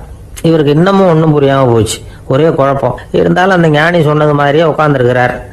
கொஞ்ச நேரத்தில் இந்த வழியாக ஒரு கழுதை போச்சு. அது முதுக நிறைய அழுக்கு மூட்டைகள், அதை சுமந்துக்கிட்டு போகுது. ஒரு செலவு தொழிலாளி அதை ஓட்டிகிட்டு போகிறார். கொஞ்சம் தூரத்தில் ஒரு ஆறு இருக்குது. அங்கே போய் துணியெல்லாம் சுத்தப்படுத்திக்கிட்டு சாயந்தரமாக திரும்பி இந்த வழியாக வருவாங்க. ஞானி சொன்னது மாதிரியே இந்த பெரியவர் அழுக்கு மூட்டையை சுமந்துக்கிட்டு போகிற அந்த கழுதையை கவனித்தார். கழுதை போயிட்டுது. அதுக்கப்புறம் ஞானியை திரும்பி பார்த்தார். இப்போ அந்த ஞானி சொன்னார், சாயந்தரம் வரைக்கும் நீங்கள் இங்கேயே இருக்கணும்னார். அதே மாதிரி இவர் இருந்தார். சாயந்தரமாக அந்த ஞானி சொன்னார், ஐயா, இப்போ கொஞ்ச நேரத்தில் அந்த கழுதை இந்த வழியாக திரும்பி வரும், அதையும் கவனித்து பாருங்கன்னார். இவரும் கவனித்து பார்க்குறார். கழுதை வந்தது. அது முதுகில் சலவை செய்யப்பட்ட துணி மூட்டை, அது பாட்டுக்கு சுமந்துக்கிட்டு போய்கிட்டு இருக்குது. பெரியவருக்கு ஒன்றும் புரியல, பொறுமை இழந்துட்டார். சரி சுவாமி, இந்த கழுதைக்கும் உங்கள் ஞானத்துக்கும் என்ன சம்பந்தம் அப்படின்னார். இப்போ அந்த ஞானி விளக்கினார். ஐயா, இந்த கழுதை இதே மாதிரி தினமும் காலையில் அழுக்கு மூட்டைகளை சுமந்துக்கிட்டு ஆற்றுக்கு போகுது, மாலையில் வெண்மையான சுத்தமான துணிகளை சுமந்துக்கிட்டு திரும்பி ஊருக்கு போகுது. காலையில் இது போகும்பொழுது முதுகில் அழுக்கு மூட்டைகளை சுமந்துக்கிட்டு போகிறோமேங்கிற வருத்தமும் அதுக்கு கிடையாது. சாயந்தரம் திரும்பி வரும்பொழுது சுத்தமான துணிகளை சுமந்துக்கிட்டு வர்றோமேங்கிற மகிழ்ச்சி அதுக்கு இல்லை. இதை பார்த்து தான் நானும் அது மாதிரி ஞானத்தை கற்றுக்கிட்டேன் அப்படின்னாராம். அதனால் யார் கற்றுக் கொடுக்குறாங்க அப்படிங்கிறத விட எதை கற்றுக்கிறோம் அப்படிங்கிறது தான் முக்கியம். ஒரு சினிமா பார்க்குறோம், ஒரு அருவி கொட்டுறது மாதிரி காட்சி வருது, தண்ணீர் வழியுது. படம் முடிஞ்சதும் பார்த்தீங்கன்னா அந்த திரை என்ன நனைஞ்சு போயா இருக்கும். ஒரு தீப்பிடிச்சு எரியிற காட்சியே சினிமாவில் பார்க்குறீங்க, காட்சி முடிஞ்சதும் அந்த வெண் திரையே கருகி போயா இருக்கும். படத்தில் வர்ற தண்ணீரும் நெருப்பும் அந்த திரையை பாதிக்கிறது இல்லை. நாம் அந்த திரை மாதிரி இருக்கிறதுக்கு கற்றுக்கணுமா. அந்த பக்குவம் வந்துவிட்டதுன்னா இன்பமும் துன்பமும் நம்ம எதுவும் செய்யாது. ஒரு சினிமாவை பார்க்குற வரைக்கும் சிரிக்கலாம், அழலாம். பார்த்துட்டு வெளியில் வரும்பொழுது அழுதுகிட்டே வரக்கூடாது. ஒருத்தர் வந்தார், அப்படி படம் முடிஞ்சு வெளியில் வரும்பொழுது அருவி மாதிரி கண்ணீர் சிந்திக்கிட்டே வரார். ஏன் சார், படம் அவ்வளவு சோகமா அப்படின்னு கேட்டார். இன்னொருத்தர், இல்லை சார், கூட்டம் ரொம்ப குறைச்சல் சார், மொத்தம் படம் பார்க்க வந்தவங்களே 15 பேர் தான் சார் அப்படின்னார் கண்ணீரை தொடச்சிக்கிட்டே. அதுக்கு நீங்கள் ஏன் சார் அழறீங்கன்னு கேட்டார் அவர். இந்த படத்தோட தயாரிப்பாளரே நான் தான் சார் அப்படின்னாரா இவர். ஒரு ஊரில் ஒரு ஆள் இருந்தான். அவனுக்கு ஒரே ஒரு மகள். அவளை நல்ல இடத்துல கட்டி கொடுக்கணும்னு ஆசைப்பட்டான். அதுக்காக மாப்பிள்ளை தேடிட்டு இருந்தான். அவன் கொஞ்சம் வசதியான ஆள், அதனால் நிறைய பேர் வந்தாங்க. இருந்தாலும் ஒரு நல்ல குணமுள்ள மாப்பிள்ளையாக இருக்கணும் அவன் எதிர்பார்த்தான். அப்படி இருக்கணும்னு தொடர்ந்து முயற்சி பண்ணான். கடைசியாக ஒரு 3 பேர் கிடைச்சாங்க. அந்த 3 பேரில் யாரை தேர்ந்தெடுக்கிறது, இதுதான் அவனுக்கு வந்த குழப்பம். இந்த நிலைமையில ஒரு பெரியவரை தேடி போனான். அவர்கிட்ட தன்னுடைய பிரச்சனையை சொன்னான். அவர் கொஞ்சம் யோசனை பண்ணார். அதுக்கப்புறம் 3 பேரையும் கூப்பிட்டார். இதை பாருங்கப்பா, உங்க 3 பேருக்கும் 3 மாச கால அவகாசம் தர்றேன். நீங்க இப்ப போகலாம், 3 மாசம் கழிச்சு திரும்பி வரலாம். அப்படி வரும்பொழுது இந்த 3 மாச காலத்துல நீங்க செஞ்ச நல்ல காரியம் ஏதாவது ஒண்ணு சொல்லணும். அதை வச்சு உங்களில் ஒருத்தரை நாங்கள் தேர்ந்தெடுத்துக்கிறோம் அப்படின்னு சொன்னாராம். 3 பேரும் சரின்னு சொல்லிவிட்டு திரும்பி போயிட்டாங்க. 3 மாதம் ஆச்சு. அதுக்கப்புறம் ஒரு நாள் திரும்பி வந்தாங்க. அவர் அவங்கள கூப்பிட்டு உட்கார வச்சார். அப்புறம் கேட்டார், இப்போ சொல்லுங்க, இந்த 3 மாச காலத்தில் நீங்கள் செஞ்சிருக்கிற ஏதாவது ஒரு நல்ல காரியத்தை சொல்லுங்க அப்படின்னார். முதல்ல ஒருத்தன் எழுந்திரிச்சு நின்னான். ஐயா, எங்கள் அப்பா இறந்த பிறகு அவரோட கணக்கு வழக்குகளை எடுத்து பார்த்துக்கிட்டு இருந்தேன். அவர் ஒரு வியாபாரி கிட்ட 10,000 ரூபாய் கடன் வாங்கி இருக்கிறதாக எழுதியிருந்தார். அந்த வியாபாரி இப்போ உயிரோட இல்லை, இருந்தாலும் அந்த வியாபாரியோட மகனை தேடி கண்டுபிடிச்சேன். கணக்கு புத்தகத்தை காட்டினேன். எங்க அப்பா உங்க அப்பா கிட்ட 10,000 ரூபாய் கடன் வாங்கி இருக்கிறதாக இதை எழுதியிருக்கிறார். அதனால அதை திருப்பி கொடுக்கறதுக்காக வந்திருக்கிறேன், இந்தாங்க அந்த பணம் அப்படின்னு சொல்லி கொடுத்துட்டு வந்துட்டேன் அப்படின்னு நானும். இதை பெரியவர் கவனமா கேட்டுக்கிட்டார். அதுக்கப்புறம் 2வது இளைஞன் எழுந்திருச்சான். ஐயா, நான் போன மாசம் ஒரு நாள் ராத்திரி வேலையில ஒரு காட்டுப்பாதை வழியா எங்க ஊருக்கு போயிட்டு இருந்தேன். அந்த சமயத்துல அந்த வழியா வந்துகிட்டு இருந்த ஒரு வழிபோக்கர்கிட்ட 4-5 திருடர்கள் வம்பு வளர்த்து அவர்கிட்ட இருந்த பொருளை எல்லாம் கொள்ளையடிச்சுக்கிட்டு இருந்தாங்க. நான் உடனே ஒரு குச்சியை எடுத்துட்டு ஓடினேன். அந்த திருடர்களை அடிச்சு விரட்டினேன். பொருளை எல்லாம் மீட்டு அந்த வழிபோக்கர்கிட்ட ஒப்படைச்சேன். அவரை பத்திரமா அழைச்சிட்டு போய் அவர் வீட்டுல விட்டுட்டு வந்தேன் அப்படின்னு நானும். இதையும் பெரியவர் கவனமா கேட்டுக்கிட்டார். அடுத்தபடியா 3வது இளைஞன் எழுந்திருச்சான். ஐயா, போன மாசம் ஒரு நாள் நான் ஒரு மலைப்பாதை வழியா போயிட்டு இருந்தேன். மலைப்பாதை விளிம்புல ஒரு மதகு கட்டை, அது மேல ஒரு ஆள் படுத்து தூங்கிட்டு இருந்தான். அந்த பக்கம் தவறி உருண்டு விழுந்திருந்தான்னா அதில் பாதாளம். அது மலையடி வாரத்துல போய் தான் வேணும், அவ்வளவு பள்ளம். அது தெரியாம அவன் பாட்டுக்கு தூங்கிட்டு இருந்தான். நான் உடனே அவன்கிட்ட ஓடி போய் குனிஞ்சு அவன் முகத்தை பார்த்தேன். அப்பதான் புரிஞ்சுது, அவன் ஏற்கனவே எனக்கு தெரியும். அவனை எனக்கு நிறைய கெடுதல் பண்ணியிருக்கிறான், இடைஞ்சல் கொடுத்தவன். இருந்தாலும் ஐயோ பாவம்னு நினைச்சு அவனை எழுப்பி பாதுகாப்பா வேற ஒரு இடத்துல படுக்க வச்சுட்டு வந்தேன் அப்படின்னு நானும். பெரியவர் இதையும் கேட்டுக்கிட்டார். அதுக்கப்புறம் அவங்க 3 பேரையும் பார்த்து நீங்க போகலாம், நாங்க யோசிச்சு முடிவு பண்ணி உங்களுக்கு சொல்லி அனுப்புறோம் அப்படின்னாராம். அந்த இளைஞர்கள் புறப்பட்டு போயிட்டாங்க. அதுக்கப்புறம் அந்த பெண்ணோட அப்பாவை பார்த்து சொன்னார், இந்த 3 பேருமே நல்ல பிள்ளைங்க தான், அதுல ஒன்றும் சந்தேகம் இல்லை. இருந்தாலும் இந்த 3 பேர் செஞ்ச செயல்களையும் ஒப்பிட்டு பார்க்க வேண்டியிருக்கு. முதல் இளைஞன் நேர்மைக்கு எடுத்துக்காட்டா விளங்குறான். இந்த காலத்துல இது மாதிரி இளைஞர்களை பார்க்கறது ரொம்ப கஷ்டம்தான். இருந்தாலும் அவன் கடமையை தான் செஞ்சான். 2வது இளைஞன் நல்ல வீரன், தைரியசாலி. ஒரு வீரன் எதை செய்யணுமோ அதைத்தான் இவன் செஞ்சான். இவன் ஒரு லட்சிய மனிதன். 3வது இளைஞன் தன்னுடைய பகைவனுக்கே உதவி செஞ்சிருக்கான். அவன் உயிரை காப்பாத்தி இருக்கிறான். பகைவனுக்கு அருள்வதுங்கிறது ஒரு சாதாரண மனுஷனால செய்யக்கூடிய காரியம் இல்லை. பகையை மறக்கிறதும் பகைவனுக்கு அருள்வதும் தெய்வீக பண்புகள். அதனால இவனையே உன்னுடைய மகளுக்கு ஏற்ற மாப்பிள்ளையா தேர்ந்தெடுக்கலாம் அப்படின்னு சொன்னாங்களாம். ஒரு நல்ல நாள்ல அவங்களுக்கு திருமணம் நல்ல விதமா நடந்து முடிஞ்சுதான். இது சுவாமி சின்மயானந்தர் சொல்லி இருக்கிற ஒரு கதை. இதுல இருந்து நாம புரிந்து கொள்ள வேண்டிய ஒரு கருத்து, நமக்கு கெடுதல் பண்ணவங்களுக்கும் நாம நல்லது செய்யணும். ஆனா நடைமுறையில அப்படி நம்மால செய்ய முடியறதில்ல. அதுதான் சிக்கல். நம்மால் ஒருத்தங்கிட்ட கேட்டேன், ஏண்டா உன்னுடைய பகைவன் ஒருத்தன் அது மாதிரி ஒரு மலைப்பாத மதகு கட்டையில படுத்திருந்தா உடனே நீ என்ன நினைப்ப அப்படின்னு கேட்டோம். இது ஒரு அருமையான சந்தர்ப்பம்னு நினைப்பேன் அப்படின்னா. எதுக்குன்னு கேட்டோம். அவனை அந்த பக்கமா உருட்டி கீழே தள்ளுறதுக்கு அப்படின்னா. ஒரு ஊர்ல ஒரு பெரியவர் இருந்தார். அவர் ஒரு குரு. அவர் தொடர்ந்து தியான கூட்டங்கள் நடத்துவார். அந்த கூட்டத்துல கலந்துக்கிறதுக்காக பல ஊர்கள்ல இருந்து சீடர்கள் நிறைய பேர் வருவாங்க போவாங்க. ஒரு நாள் அங்க கூட்டம் நடந்துகிட்டு இருக்குது. அந்த சமயத்துல சீடர்கள்ல ஒருத்தன் என்னத்தையே திருடி விட்டான். மற்ற சீடர்கள் அதை கவனிச்சுட்டாங்க. இவன் ஆப்பிட்டுக்கிட்டான். கூட்டம் முடிஞ்ச பிற்பாடு இவன் திருடின விஷயத்த அந்த பெரியவர்கிட்ட போய் சொன்னாங்களாம். அவர் கவனத்துக்கு கொண்டுகிட்டு போனாங்க. ஆனால் அவர் இதை காதிலே போட்டுக்கல, கண்டுக்கவே இல்லை. போய் சொன்ன சீடர்களுக்கெல்லாம் ஏமாத்தமாக போயிட்டுது. என்ன இது, இவ்வளவு தூரம் நாம் கண்டுபிடிச்சி போய் சொல்கிறோம், அவர் கண்டுக்கவே மாட்டேங்கிறாரே அப்படின்னு ஒரு மாதிரி ஆயிட்டாங்க. இருந்தாலும் அதை பற்றி ஒன்றுமே சொல்லிக்கல, பேசாமல் இருந்துட்டாங்க. கொஞ்ச நாள் ஆச்சு. அதே ஆள் மறுபடியும் ஒரு திருட்டில் மாட்டிக்கிட்டான். சீடர்கள் மறுபடியும் அந்த குரு கிட்ட விஷயத்த சொன்னாங்க. அவர் அப்பவும் வழக்கம் போல சும்மாவே இருந்துட்டார். இவர் இப்படி இருக்கிறத பார்த்ததும் அந்த சீடர்களுக்கு கோபம் வந்துட்டுது. உடனே அந்த சீடர்கள்லாம் ஒன்று கூடி பேசினாங்களாம். எல்லாருமா சேர்ந்து ஒரு விண்ணப்பம் தயார் பண்ணாங்க.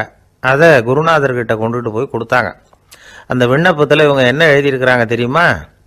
குருநாதர் அவர்களே, உடனே திருடனவன் மீது சட்ட நடவடிக்கை எடுக்கணும். நீங்கள் அப்படி அவனை இங்கே சேர்க்கக்கூடாது. நீங்கள் சேர்த்தீங்கன்னா நாங்கள் இங்கே இருக்கிறத பற்றி யோசிக்க ஆரம்பிச்சிருவோம். அவனை இந்த மடத்தை விட்டே துரத்தி பண்ணணும். நீங்கள் அவனை வெளியில் அனுப்புங்க, இல்லைன்னா நாங்கள் அத்தனை பேரும் வெளியில் போயிடுறோம். இப்படி தான் அந்த விண்ணப்பத்தில் எழுதியிருக்கிறாங்க. குரு அந்த விண்ணப்பத்தை வாங்கி படித்து பார்த்தார். அதுக்கப்புறம் அதை எழுதின அத்தனை பேரையும் கூப்பிட்டாரு. எல்லாரும் இப்படி வாங்கன்னாரு. வந்தாங்க. இப்படி என் எதிரில் உட்காருங்கன்னார். உட்காந்தாங்க. அப்புறம் சொன்னார், இதை பாருப்பா, நீங்கள் எல்லாரும் புத்திசாலிகள், உங்களுக்கு எது நல்லது எது கெட்டதுங்கிறது நல்லா தெரியும். நீங்கள் மேற்கொண்டு ஏதாவது படிக்கணும்னு நினச்சா வேற எங்கே வேணும்னாலும் போகலாம், அதுக்கு நான் தடை சொல்ல மாட்டேன். ஆனால் உங்களால் குற்றம் சாட்டப்பட்ட அவன் இருக்கானே, அவன் எப்படின்னா அவனுக்கு எது நல்லது எது கெட்டதுங்கிறதெல்லாம் தெரியாது, அதனால தான் திருடுறான்.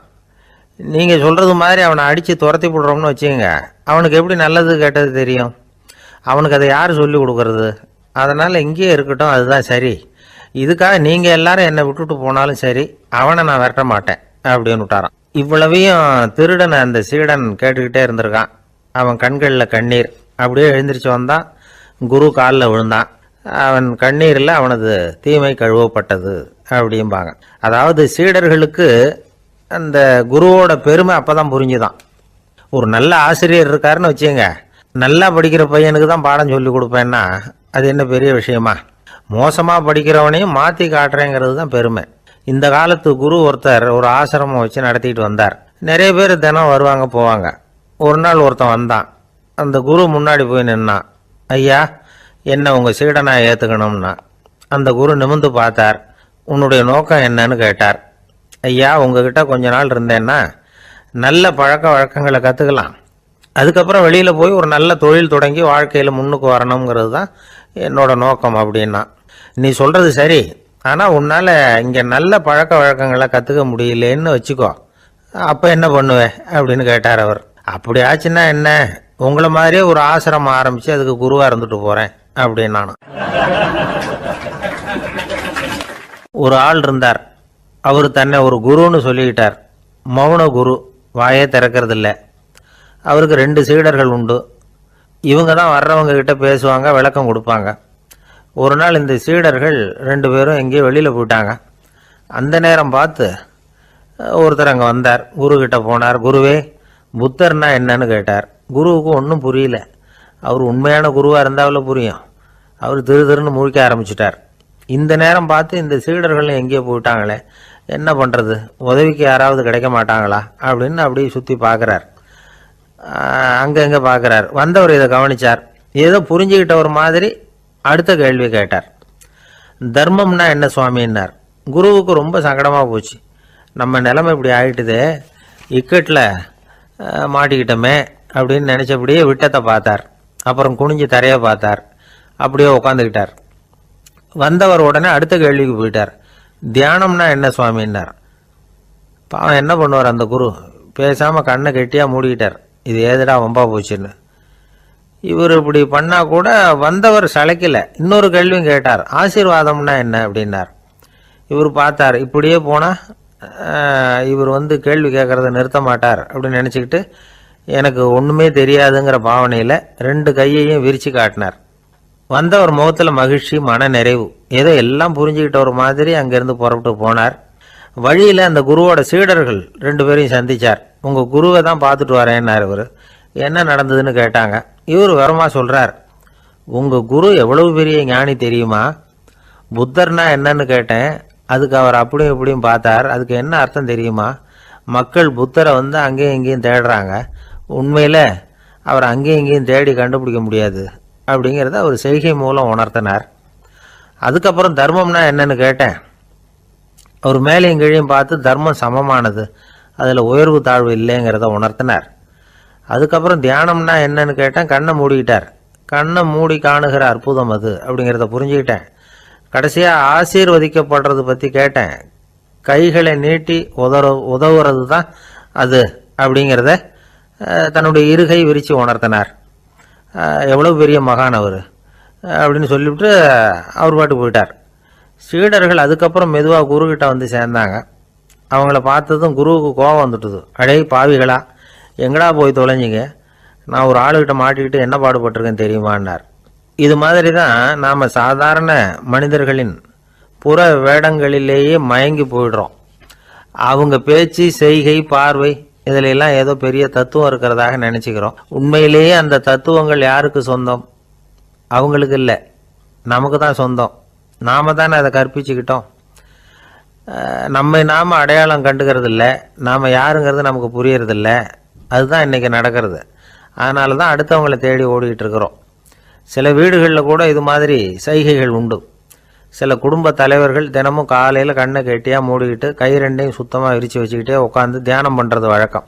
எதுக்காக அப்படி பண்ணுறீங்கன்னு ஒருத்தரை பார்த்து கேட்டேன்.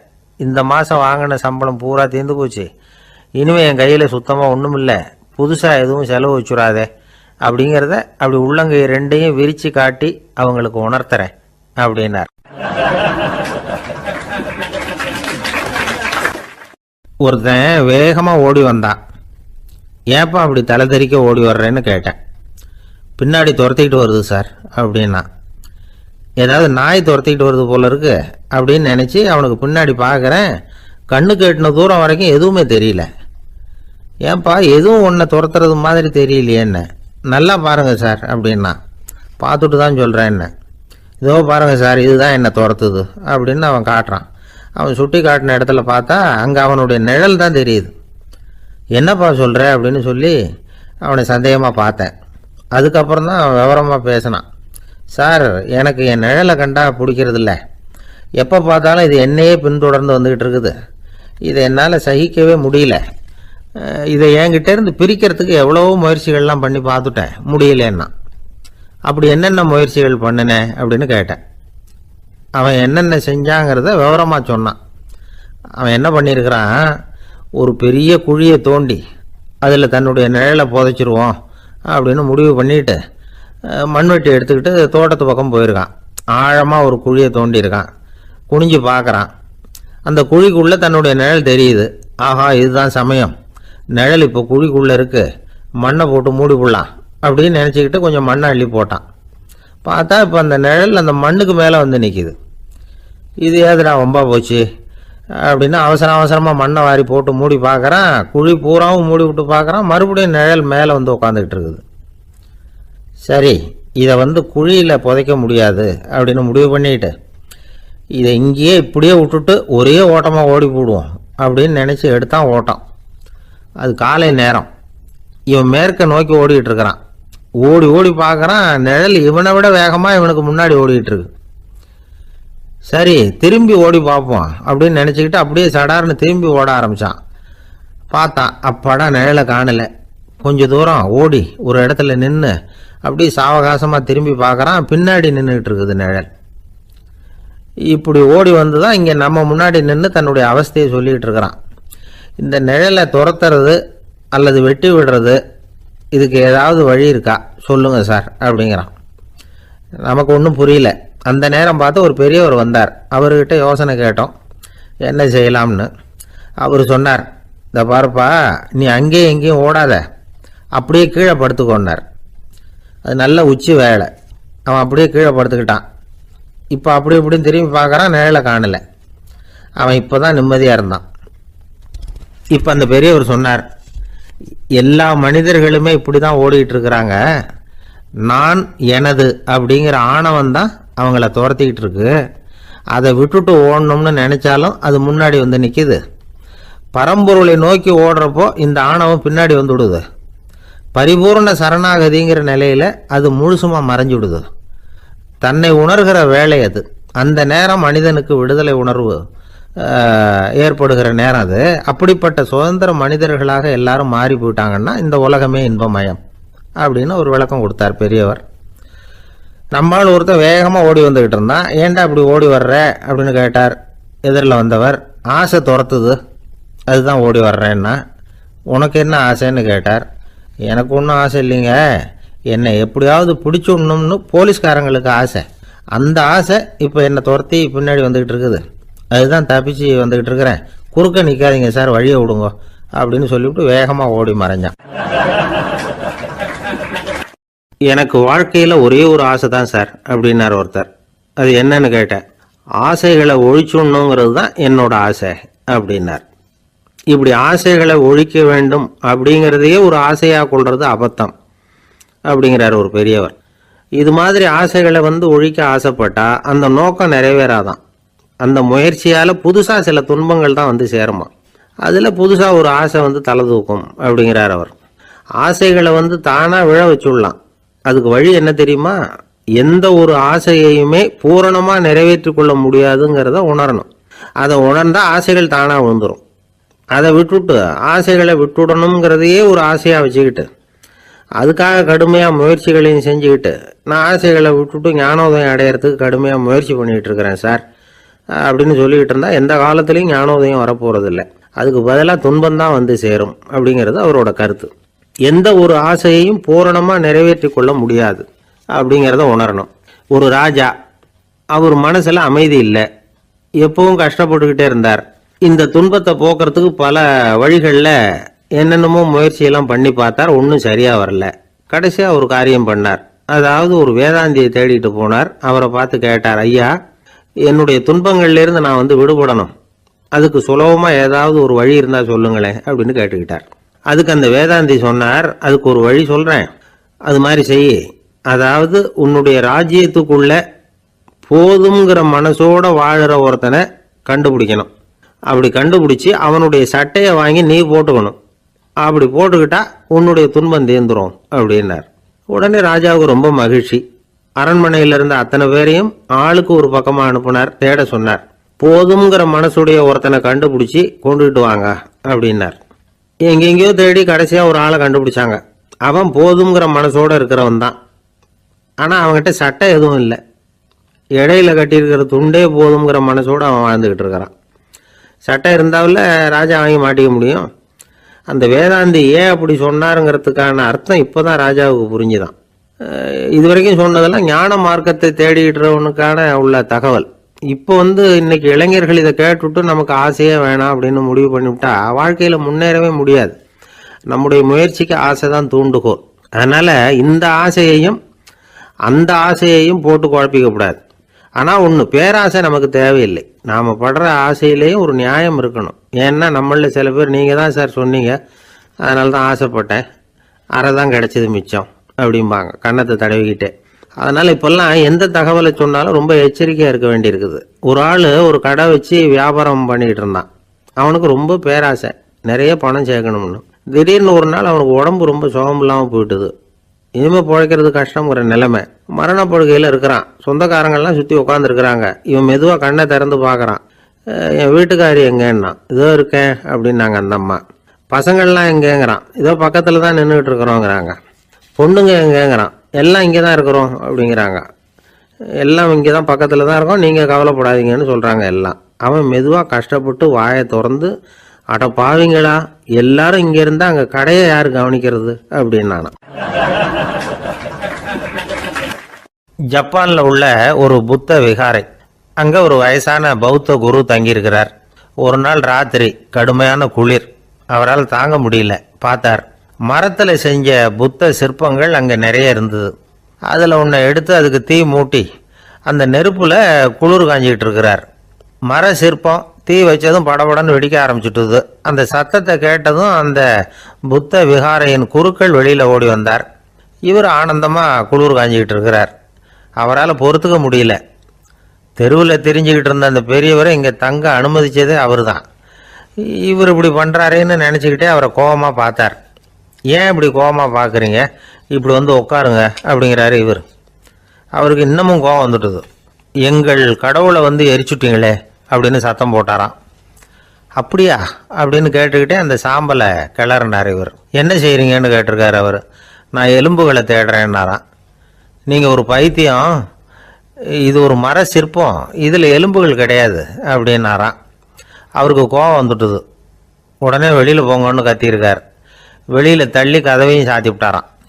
மறுநாள் காலையில் கதவை திறந்து பார்த்தா அந்த வயசான பெரியவர் ஒரு மயில்கல் மேலே சில காட்டு பூக்களை வச்சு புத்தம் சரணம் கச்சாமின்னு சொல்லிக்கிட்டே இருக்கிறார்.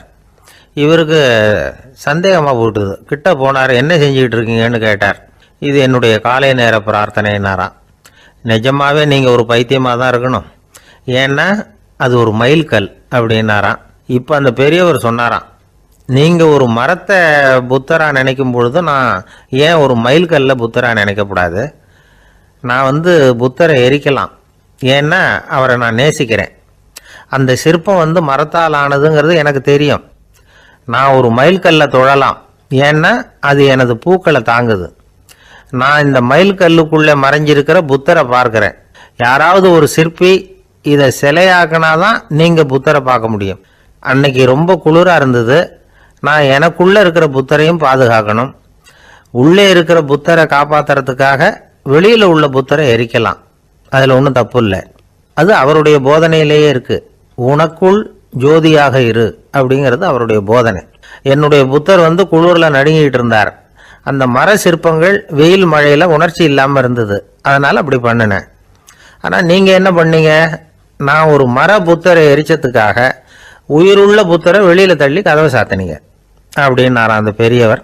உண்மையான பக்திங்கிறது இதுதான். அதாவது உனக்குள் ஜோதியாக இரு அப்படின்னு புத்தர் சொன்னார் இல்லையா, அது மாதிரி தனக்குள் ஜோதியாக இருக்கிற இந்த காலத்து ஆசாமிகள் நிறைய பேர் உண்டு. எப்பவும் போதையிலேயே இருக்கிறவங்க. ஒரு நாள் நடு ராத்திரி ஒரு மது கடையில ஒரு ஆள் அங்குள்ள சிப்பந்திகள் கிட்ட கேட்டுக்கிட்டு இருக்கிறான். மறுபடியும் இந்த கடை எப்போ திறப்பாங்கன்னு கேட்டானா. நாளைக்கு காலையில 8 மணிக்கு திறப்பாங்க அப்படின்னு நானா அங்க இருந்த ஆள். அவன் திருப்பி திருப்பி அதையே கேட்டுக்கிட்டு இருக்கான். இவனுக்கு பதில் சொல்லி சொல்லி அழுத்து போச்சு. அதான் சொல்றேன் ஐயா, நாளைக்கு காலையில வா அப்படின்னாங்களாம். அதுக்கு இவன், நான் வர்றதுக்காக கேட்கலையா, நேத்திக்கு வந்தவன் உள்ளேயே மாட்டிக்கிட்டேன், வெளியில போறதுக்காக கேட்டேன் அப்படின்னு. ராமகிருஷ்ணர் வாழ்ந்த காலத்துல நடந்த ஒரு நிகழ்ச்சி இது. அப்போ ஒரு ஓவியர் இருந்தாராம். அவருக்கு ஒரு ஆசை, ராமகிருஷ்ணர் படத்தை வரையணும், அதை அவர்கிட்டயே கொண்டுட்டு போய் காட்டி அபிப்பிராயம் கேட்கணும். இதுதான் அந்த ஓவியரின் ஆசை. உடனே ராமகிருஷ்ணர் படத்தை வரைஞ்சி முடிச்சார். அதை எடுத்துக்கிட்டு போனார். இவர் போன சமயம் அங்கே ராமகிருஷ்ணர் சீடர்களோடு உட்காந்துருக்கிறார். விவேகானந்தர் அங்கே இருக்கிறார். இந்த ஓவியர் கொண்டுகிட்டு போய் தான் வரைந்த ஓவியத்தை அவர்கிட்ட காட்டினார். ராமகிருஷ்ண பரமஹம்சரின் ஓவியத்தை ராமகிருஷ்ணர்கிட்டயே காட்டுறார். ராமகிருஷ்ணர் என்ன பண்ணார் தெரியுமா? அந்த படத்தை பார்த்தார். உடனே அது காலை தொட்டார். குருதேவருடைய இந்த செயல் சீடர்களுக்கு ரொம்ப வியப்பை உண்டு பண்ணிச்சு. சில பேர் மனசுக்குள்ளேயே ரொம்ப குழம்பி போக ஆரம்பிச்சிட்டாங்க, என்ன இப்படி பண்றாருன்னு. என்ன இது அவரோட படம், அவரே அவரோட படத்தின் காலை தொடுறார் அப்படின்னு யோசிச்சாங்க. சில பேர் ஒன்றும் புரியாம ஒருத்தர் பார்த்து சிரிச்சுக்கிட்டாங்க. அந்த இடத்துல சீடர்கள் மட்டும் இல்லை, சீடர் அல்லாத பல பேர் இருந்தாங்க. தன்னுடைய காலை தானே தொடர இவருடைய செயல் பற்றி என்ன நினைக்கிறது அப்படின்னு அவங்களும் குழம்பி போய் நிற்கிறாங்க. அந்த படத்தை வரைஞ்சி அவர்கிட்ட காட்டின அந்த ஓவியருக்கும் அதிர்ச்சி. இருந்தாலும் அவர் சீடர் கிடையாது, அதனால கொஞ்சம் துணிச்சலை வரவழைச்சிக்கிட்டு கேட்டார், என்னங்க இது, என்னால் என்னுடைய கண்களையே நம்ப முடியல, இது உங்க சொந்த உருவப்படம், நீங்க உங்க சொந்த கால்களையே தொடுறீங்க, இது எங்களுக்கு கொஞ்சம் சங்கடமா இருக்குதே அப்படின்னார். ராமகிருஷ்ணரின் கண்களில் ஆனந்த கண்ணீர் வழிஞ்சுதான். அவர் சொன்னாராம், இது என்னோட படம்ங்கிறது எனக்கு தெரியும், ஆனால் இது என்னோட படம்ங்கிறதுனால நான் இதோட காலை தொடலை. நீ என்னுடைய சமாதி நிலையை இந்த படத்தில் படம் பிடிச்சி காட்டியிருக்கிற, அதனால் அதோட காலை தொடறேன். சமாதி நிலையில் யார் இருந்தாலும், அது என்னுடைய படமாக இருந்தாலும் சரி அல்லது வேற யாருடைய படமாக இருந்தாலும் சரி, படம் யாருதுங்கிறது முக்கியம் இல்லை. இதில் எது முக்கியம்னா அது தன்னை உணர்ந்த ஒரு உணர்நிலையின் படம். அப்படி இருக்கிறப்போ அதோட காலை நான் தொடணும். அதுக்கு நீங்கள் எல்லாரும் ஏன் சங்கடப்படுறீங்கன்னு எனக்கு தெரியல அப்படின்னாராம். இப்போ தான் அங்கே இருந்து சீடர்களுக்கும் மற்றவங்களுக்கும் விவரம் புரிஞ்சுதான். இதுக்கு முன்னாடி யாரும் செய்யாததை இவர் செஞ்சிருக்கிறார், ஆனால் அவருடைய காரணம் ரொம்ப நியாயமானது அப்படிங்கிறத உணர்ந்தாங்களாம். இதுவரைக்கும் ஆன்மீகத்தில் சமாதி நிலை, அதாவது தன்னை உணர்ந்த நிலை பற்றி புரிஞ்சுக்கிட்டோம். இல்லறத்தில் ஏற்படக்கூடிய சமாதி நிலை பற்றி உங்களுக்கு தெரியுமா? ஒரு அம்மா டாக்டர்கிட்ட வந்து சொன்னாங்களாம், டாக்டர், என் வீட்டுக்காரருக்கு உடம்புல ஏதோ கோளாறுன்னு நினைக்கிறேன், நான் எவ்வளவு நேரம் பேசினாலும் காதில் விழாதது மாதிரி உட்கார்ந்துருக்கிறார் அப்படின்னாங்களாம். அதுக்கு அந்த டாக்டர் சொன்னாராம், அம்மா, அது உடம்பு கோளாறு இல்லை, அது ஒரு பெரிய திறமை அப்படின்னாராம். ஒரு ஏரி ஓரமா 2 பசங்க நடந்து போயிட்டு இருக்கிறாங்க. அதுல ஒருத்தன் பணக்கார வீட்டு பையன், இன்னொருத்தன் ஏழை. இவங்க 2 பேரும் போயிட்டு இருக்கிறாங்க. வழியில் ஒரு இடத்துல ஒரு ஜோடி செருப்பு இவங்க கண்ணில் படுது. ஒரு விவசாயி அந்த செருப்பை அங்க விட்டுட்டு பக்கத்துல இருந்த ஏரியில கை காலை கழுவிட்டு இருக்கிறார். உடனே அந்த பணக்கார பையனுக்கு ஒரு ஐடியா. அவன் சொன்னானா, டேய், இப்போ ஒரு வேடிக்கை செய்யலாம், அந்த செருப்பு 2ஐயும் தூக்கி எட்டத்துல வீசி எரிஞ்சிருவோம். அந்த ஆள் வந்து பார்த்துட்டு செருப்பை தேடி அல்லாடுவான், அங்கேயும் இங்கேயும் ஓடுவான், திரு திருன்னு முழிப்பான், அதை பார்த்து நாம ரசிக்கலாம், நல்ல தமாஷா இருக்கும் அப்படின்னு இருக்கான். இப்படி சொல்லிவிட்டு அந்த செருப்புகளை தூக்கத்துக்கு போனானா. கொஞ்சம் பொறு அப்படின்னானா அந்த ஏழை பையன். ஏன்னு கேட்டிருக்கான் அவன். இப்போ அந்த ஏழை பையன் சொன்னானா, நீ சொல்றது ஒன்றும் வேடிக்கை கிடையாது. உன்னோட செருப்பு தொலைஞ்சா உன் அப்பா உடனே உனக்கு வேற செருப்பு வாங்கி கொடுத்துருவார். ஆனா அந்த ஆளுக்கு இந்த செருப்பு தொலைஞ்சதுன்னா வேற புதுசா வாங்கறதுக்கு வாயையும் வயத்தையும் கட்டி பணத்தை சேர்க்க வேண்டியிருக்கும். அதனால நான் ஒரு வேடிக்கை சொல்றேன், அது மாதிரி செய், அது இன்னமும் தமாஷா இருக்கும் அப்படின்னு நானா. எப்படி அது சொல்லுன்னு இருக்கான் அவன். செருப்பு ரெண்டும் அது இருக்கிற இடத்துலயே இருக்கட்டும். உன் சட்ட பையிலிருந்து ஒரே ஒரு ரூபாய் நாணயத்தை எடு, அதை அந்த செருப்பு மேல அதோட குதிகால் பகுதியில வச்சுட்டு நாம 2 பேரும் அந்த மரத்துக்கு பின்னாடி ஓடி போய் மறைஞ்சு நின்னுக்குவோம். அப்புறம் பாரு வேடிக்கை அப்படின்னா. அதே மாதிரி ₹1 காசு செருப்பு மேல வச்சுட்டு இவங்க 2 பேரும் மறைஞ்சு நின்னுக்கிட்டாங்க. கொஞ்ச நேரத்துல அந்த விவசாயி வந்தார். காலில் உள்ள மண்ணை தட்டிவிட்டு செருப்பை மாட்டுறதுக்காக போனார். அங்கிருந்த காசு கண்ணுல போட்டுட்டுது. அவருக்கு ஆச்சரியமா போச்சு. அதை கையில எடுத்து பாக்குறார். 4 பக்கமும் திரும்பி திரும்பி பாக்குறார், யார் இதை வச்சிருப்பான்னு. கடைசியில ஆகாயத்தை பாக்குறார். ஆண்டவா, இது உன்னோட கருணை தான். நீதான் யாரோ புண்ணியவான் மனசுல தர்மம் பண்ற எண்ணத்தை உண்டாக்கி இருக்கிற. அந்த புண்ணியவான் நல்லா இருக்கணும் அப்படின்னு வாழ்த்தி அந்த காசை கண்ணுல ஒத்திக்கிட்டாராம். மறைஞ்சிருந்து பார்த்துக்கிட்டு இருந்த ஏழை பையன் இப்படி சொன்னான், பாத்தியா, உன்னை புண்ணியவான்னு வாழ்த்தி விட்டு போறார் அந்த ஆள். அவருக்கும் சந்தோஷம், அதை பார்த்து நமக்கும் சந்தோஷம். உனக்கு ₹1 ஒரு பெரிய விஷயம் இல்லை, ஆனா அதனால நமக்கு கிடைச்சிருக்கிற மகிழ்ச்சி ரொம்ப உயர்வானது அப்படின்னு நானா. வேடிக்கையும் கிண்டலும் இது மாதிரி அடுத்தவங்களுக்கு இடைஞ்சலா இல்லாம இருக்கணும் அப்படிங்கிறார் கலைவாணர். ஆனா பாருங்க, அவருக்கே இடைஞ்சலா வர்ற விஷயங்களை கூட அவர் வேடிக்கையா தான் எடுத்துக்கிட்டாராம். ஒரு தடவை ஒருத்தர் கலைவாணர் கிட்ட வந்து, ஐயா, என் குழந்தை செத்து போச்சு அப்படின்னு சொல்லி அழுதாராம். உடனே இவர் அவருக்கு ₹100 பணத்தை கொடுத்து, இந்தாங்க அடக்கம் செய்யுங்க அப்படின்னு சொல்லி அனுப்பி வச்சாராம். 1 வருஷம் கழிச்சு மறுபடியும் அதே ஆள் வந்திருக்கார். இவர் மறந்துருப்பாருங்கிற நினைப்புல, அண்ணே என் குழந்தை இறந்து போச்சுண்ணே அப்படின்னாராம். இவர் மறுபடியும் ₹100 கொடுத்து ஆறுதல் சொல்லி அனுப்பி வச்சாராம். 7-8 மாசம் கழிச்சு மறுபடியும் அதே ஆள் வந்திருக்கார். அவர் வாயை திறக்கிறதுக்கு முன்னாடியே இவர் ₹100 அவர் கையில வச்சு, போன 2 தடவை தான் குழந்தை செத்து போச்சு, இந்த தடவையாவது அதை சாகாம காப்பாத்தி விடு அப்படின்னு சொல்லி அனுப்பி வச்சாராம். அதுக்கப்புறம் அந்த ஆள் வர்றதே இல்லையா. எனக்கு தெரிஞ்ச ஒருத்தர் இருக்கார். அவரு ஒரு பெரிய காவல்துறை அதிகாரி, ரொம்ப கண்டிப்பானவர். அவரை கண்டாவே எல்லாரும் பயப்படுவாங்க. அப்படிப்பட்டவர் வீட்டுக்கு போனா அப்படியே அடியோட மாறிடுவார். அங்க போய் பாத்தீங்கன்னா குழந்தைகளோட குழந்தையா அவர் விளையாடிட்டு இருப்பார். அலுவலக சமயத்துல பாத்தீங்கன்னா குதிரை முதுகுல அவர் உட்கார்ந்துருப்பார். வீட்டுல பாத்தீங்கன்னா அவரு முதுகுல குழந்தை உட்காந்துருக்கும். அவரு குதிரை மாதிரி போயிட்டு இருப்பார். இது எப்படிங்க முடியுது உங்களால அப்படின்னு கேட்டாங்க. அது ஒண்ணுமில்ல, இங்க வீட்டுக்கு வந்த உடனே என்னோட மனசை தனியா எடுத்து வச்சிருவேன் அப்படின்னார். அது என்னங்க உங்க சட்ட பையிலியா இருக்குது மனசு, அது தனியா எடுத்து வைக்கிறதுக்கு அப்படின்னு கேட்டாங்க. அப்படி இல்லைங்க, இது ஒரு பயிற்சி, மனப்பயிற்சி, அவ்வளவுதான் அப்படின்னார். இப்படி சமயம் பார்த்து மனசை தனியா வச்சுவிட தெரிஞ்சவங்க வாழ்க்கையில எப்பவும் உற்சாகமா இருப்பாங்க அப்படிங்கிறது பெரியவங்க கருத்து. ஒரு டாக்டர் ஆஸ்பத்திரியில் இருக்கிற வரைக்கும் டாக்டரா இருக்கலாம். அவர் மனைவிகிட்டையும் அவர் டாக்டரா இருக்க வேண்டிய அவசியம் இல்லை. ஒரு வக்கீல் கோர்ட்ல இருக்கிற வரைக்கும் வக்கீலா இருக்கலாம். வீட்டுக்கு வந்ததுக்கு அப்புறமும் வக்கீலா இருக்க வேண்டிய அவசியம் கிடையாது. வீட்டுல குழந்தைகள் கிட்ட விளையாடும் பொழுதும் அதுகள்கிட்ட ஃபீஸ் கேட்டுக்கிட்டு இருக்கக்கூடாது. நாம எப்படி இருக்கணும்னு பெரியவங்க சொல்றாங்கன்னா, மனசோட சேரப்படாதான். அப்படி சேராம வாழ்க்கையை கவனிக்கணுமா. மனசை அப்படியே தனியா எடுத்து பக்கத்துல வச்சுடணும். அப்படின்னா அதை அப்படியே தூக்கி எறிஞ்சுடு அப்படின்னு அர்த்தம் இல்லை. ஏன்னா மனசுங்கிறது நமக்கு உபயோகப்படக்கூடிய ஒண்ணுதான். எப்ப எப்போ அது தேவையோ அப்பப்போ எடுத்து உபயோகப்படுத்திக்கணும். தேவைப்படுறப்போ எடுத்து கண்ணாடி மாட்டிக்கிறோம்ல, படிக்கும் பொழுது கண்ணாடி தேவைப்படுது, எடுத்து மாட்டிக்கிறோம் இல்லையா. அது மாதிரி கணக்கு போடுறதுக்கு மனசு தேவை. கடைக்கு போய் ஒரு பொருள் வாங்குறோம், காசு கொடுக்குறோம், மீதி சில்லறை சரியா இருக்கா அப்படின்னு எண்ணி பார்த்து வாங்க வேண்டியிருக்கு. அந்த சமயத்துல மனசை எடுத்து தனியா வச்சுட்டேன் அப்படின்னு சொல்லிட்டு இருக்க கூடாது. பரீட்சைக்கு படிக்க வேண்டியிருக்குது, படிச்சதையெல்லாம் அப்படியே நினைவுல வச்சுக்க வேண்டியிருக்கு. அந்த சமயத்துல மனசை தூக்கி எறிஞ்சுட்டேன் சார் அப்படின்னு சொல்லிட்டு இருக்க கூடாது. அப்படி சொன்னா பரீட்சை நம்மளை தூக்கி எறிஞ்சிடும். அதனால தேவைப்படுறப்போ மனசை உபயோகப்படுத்தணும், தேவையில்லாதப்போ அது தனியா ஓய்வு எடுத்துக்க விட்டுடணும். இப்படி நாம பழக்கப்படுத்திக்கிட்டா வாழ்க்கைங்கிறது நமக்கு புதுசா தெரியுமா. மனசுக்கும் ஒரு சக்தி கிடைக்கும். எந்திரங்களுக்கு ஓய்வு கொடுக்கற மாதிரி மனசுக்கும் ஓய்வு கொடுக்கணும், இல்லைன்னா அது களைச்சு போயிடும். குழந்தைகள் மனசை சுமந்துகிட்டு இருக்கிறது இல்ல, இது முதியவர்கள் குழந்தைகள் கிட்ட இருந்து கத்துக்க வேண்டிய ஒரு பாடம். ஆனாலும் இந்த கால குழந்தைகள் கிட்ட ரொம்ப எச்சரிக்கையா இருக்க வேண்டியிருக்கு. ஒரு தாத்தாவும் பேரனும் விளையாடிக்கிட்டு இருக்கிறாங்க. தாத்தா, எனக்கு சைக்கிள் ஓட்ட கத்து கொடு அப்படிங்கிறான் பேரன்.